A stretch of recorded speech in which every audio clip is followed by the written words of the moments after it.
Alors, abonnez-vous massivement et surtout n'oubliez pas de décrocher la cloche de notification pour ne rater aucun de nos programmes. RK Pro TV. Tonda Yesu, tonda Nzambi moyame, okangi tonda nani, wakakalendai bidi la se.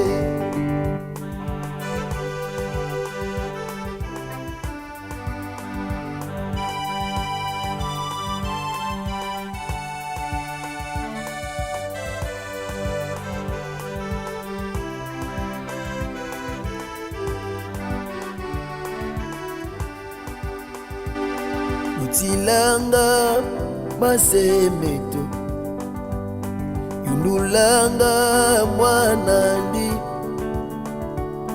mwanisanga menizeto, nanipi na Nzambeto.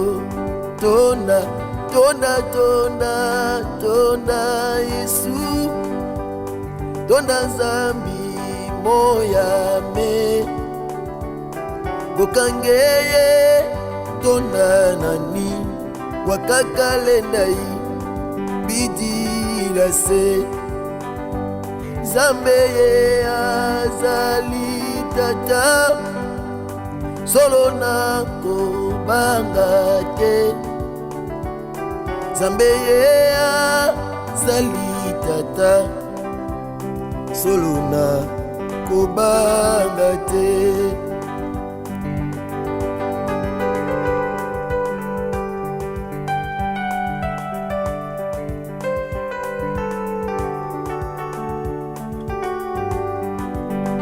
Betelaki maboko yayo. Hey, Yesu Kristo Nazareth. Fokulendi la salu kia kineneko, koso salu toma salakyo, betela e maboko abongi na lokumwe, folo kia kukesesa ge mama, fulu kyaku kisesa, fulu kyaku kesesa. Zilavu ya vilange wasongayo, fulu kyaku kesesa gedibundu, fulu kyaku kesesa, fulu kyaku kesesa. Zilavu ya vilange wasongayo, uluka kukesesa. Vokulendi sala salu kia kineneko, koso salu toma salakyo, na beti mololo bukaikama, uluka kukesesa. Mama fulu kyaku kisesa, fulu kyaku kesesa. Au commencement était la parole, et la parole est Christ. Radio Parole Vie, la radio qui donne la vie à travers la parole. Shalom, papa, maman, chers frères et sœurs, chers auditeurs de la radio Parole Vie, la RPV. Bebo amis partout à travers le monde entier. Bebo kataka pongi tongo nyoso natinako landa radio Parole Vie. Topé émission Parole Vie, une émission à caractère évangélique, vous allez bongo animé par votre humble frère, le frère Herbie, héritier Bissiamou, Mwana Tatananga, Jean-Paul Mayata, pasteur de la foi. Merci papa, merci maman. Je l'ai toujours dit, je suis le prédicateur de la bonne nouvelle. Natiaka Bassi, Pemibala Kondima. Tango nyonso émission Parole Vie eza na objectif moko ya kotia sango malamu ya Yesu Masia Nazareth, yo alonga liwa, yo alonga mikakatano, yo alonga pasi. Voilà pourquoi Christ azobana livre à Jean chapitre 6 comme verset 63 abi les paroles que je vous ai dites sont esprit et vie. Les paroles que je vous ai dites bamaloba ona yebisibino eza esprit pe eza vie. Dans la parole il y a l'esprit. Bien-aimé, derrière toute parole il y a un esprit.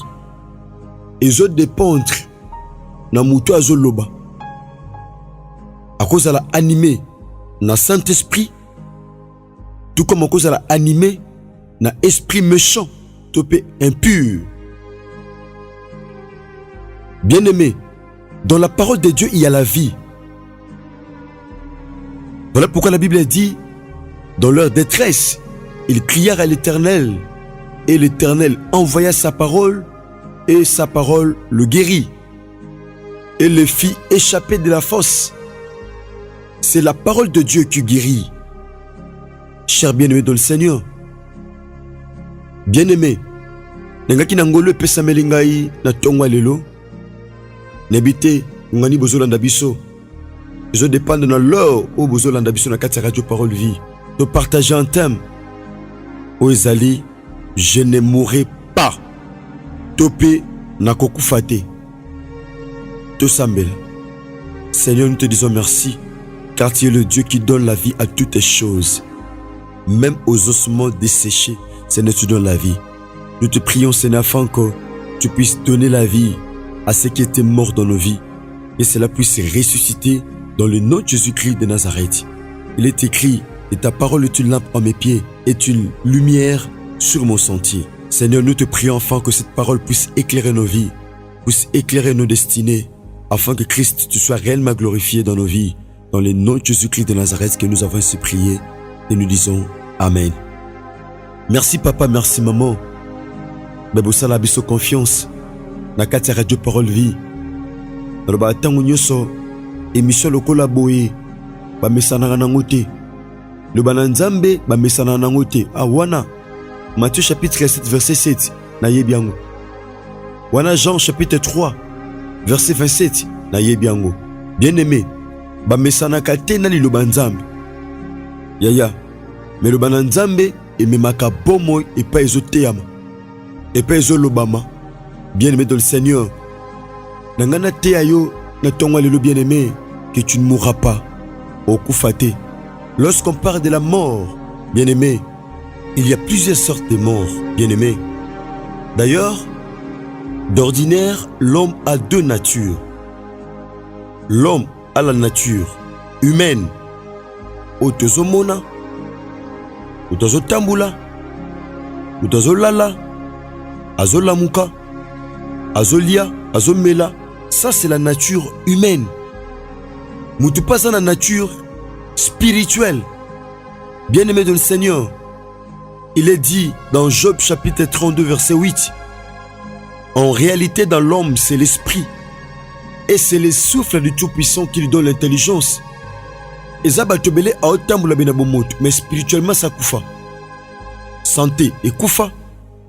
Vie chrétienne et koufa. Vie de prière et koufa. Vie à Kobang Nzambe et koufa. Koteka et koufa. Libala et koufa. Nabo motoboy. Azobima lokola mutoza na bomoy. Mais en réalité, c'est Koufa. Bien-aimé dans le Seigneur, Wanezali, nature, spirituelle. Nous tous Koufa spirituellement, mais physiquement, au Tamboul. Or, en réalité, dans l'homme, ce n'est pas ce que nous voyons. Et ce n'est pas non plus ce que nous pouvons toucher. Bien-aimé dans le Seigneur, quand on parle de la mort, les abattus ont réalisé Koufa. Et yeux étaient dans d'autres. Mais ils ont touché plus le travail, plus parfois finance, plus santé, plus ma projet, ma relation. Domaine où on a plus ils ont okufa. Cher bien-aimé dans le Seigneur, n'enga totanga rapidement le bananzambe dans le livre Psaume 118, Tobana verset 15. La Bible dit ceci. Des cris de triomphe et de salut s'élève dans les tentes de juste. Koganga elonga pe alobiko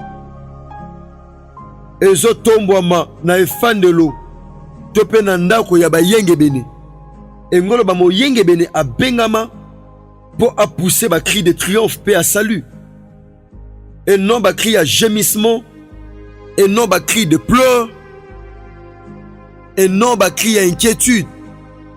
Parce que des cris de triomphe et de salut s'élèvent dans les tentes des justes. La droite de l'Éternel manifeste sa puissance. Chers bien-aimés dans le Seigneur, quand on parle de la droite de Dieu, on voit la capacité de Dieu, on voit la puissance de Dieu, on voit la force de Dieu, parce que notre Dieu est tout puissant. Verset 16, la droite de l'Éternel est élevée.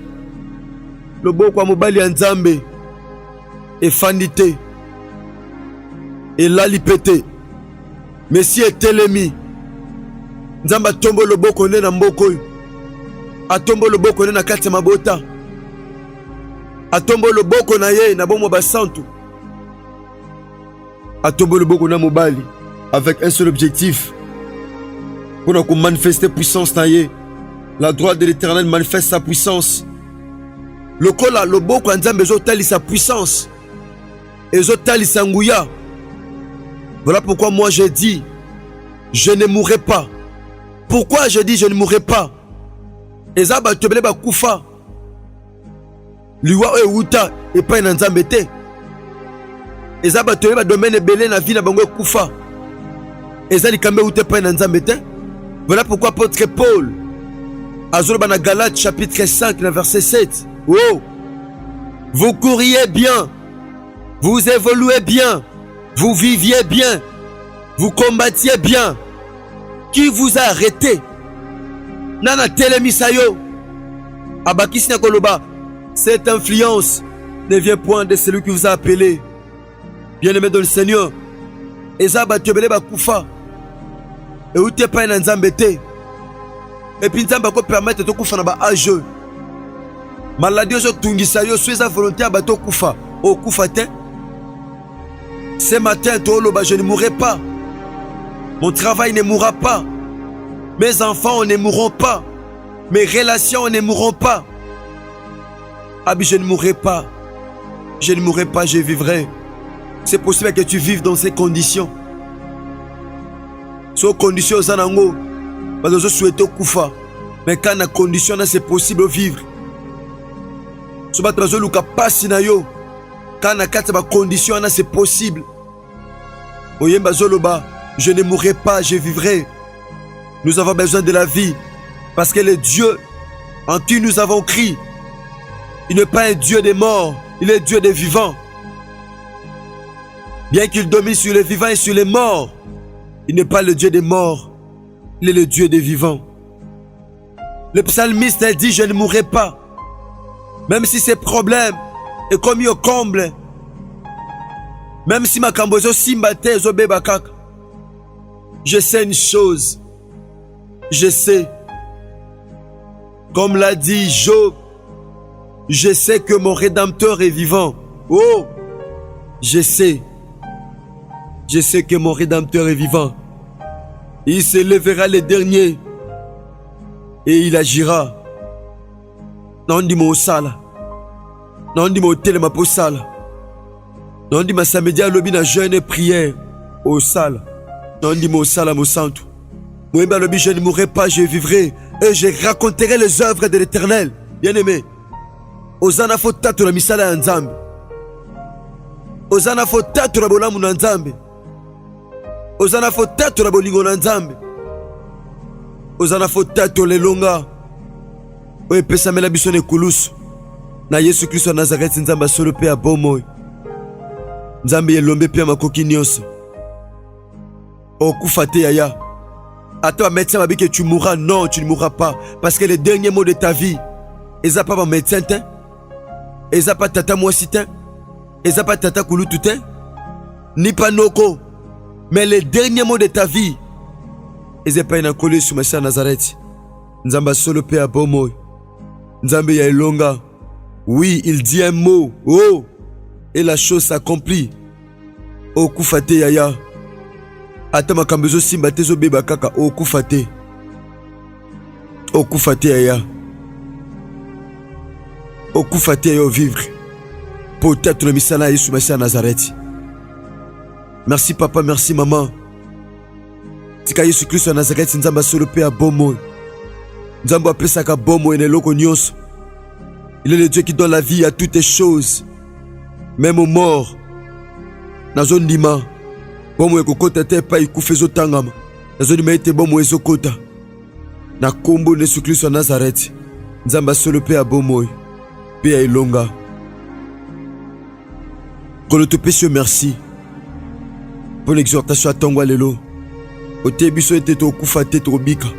Pour le temps à posa ko vivre. Ton a posa au tatu la bola mpengolo no kati na biso. Na kombo na Yesu Christ à Nazareth. Nzamba solo pe a bomoy. Nzamba elombe. Pia makoki nyonso. Ndeto bonde bena kondima pe tolobi. Amen. Merci papa, merci maman. Nangana epsa biso que lobby samedi. Pour le ma recommandation de Zepa Nzambe. Na kati ya radio parole vite jenaka chaque samedi. Donc boutezo kabola lelo vendredi na lobby samedi nde pa web to banda jeune na biso na ngonga minuit. Pour ko chiter na ngo lobby samedi na ngonga il y a 18h30 après prière au ya samedi. Bongo to procéder boy. Lobby samedi na tongo makas tonto ça la prière. Attends to za déjà l'attitude ya jeune. Bien-aimé dans le Seigneur. De choses à la pause. Soit ils en ont pour nous mukolo ke musalate au sambe nous na biso. Soit na 10 heures. Mais biso dans l'ensemble tout sambe na ngonga 12 heures. Tout sambe na 15 heures. Pe na 18 heures. Yaya na bondelio. Mutu aza capable ko sambe za capable na nyonso. Tika ko la peso makasa okila bile na biso longo. Boto lukanzambe. Merci papa, merci maman. Nous avons nyonso. So si même matia lokola boy. O sambeli pe o partager ango. De ko po sambe na biso po na bala liboso. O comme la biso na plus 43 89 75 70 917. Je dis un grand merci à ingénieur Chris Kundenga, ingénieur Jeksa Pemba et la grande famille Parole Vie. Merci. Ce qui est Jésus Christ en Nazareth, maison élité. Tout un bongo lobby na numéro à Sika. Sinon, que Dieu bénisse. Merci. Au commencement, était la parole, et la parole est Christ. Radio, parole, vie. La radio qui donne la vie à travers la parole. Abonnez-vous sur RK Prod pour équilibrer votre vie. Un programme consistant pour votre vie chrétienne. Campagne évangélique. Prédication. Prière.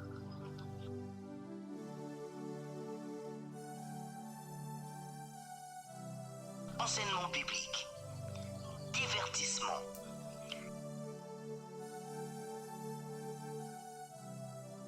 Cinéma.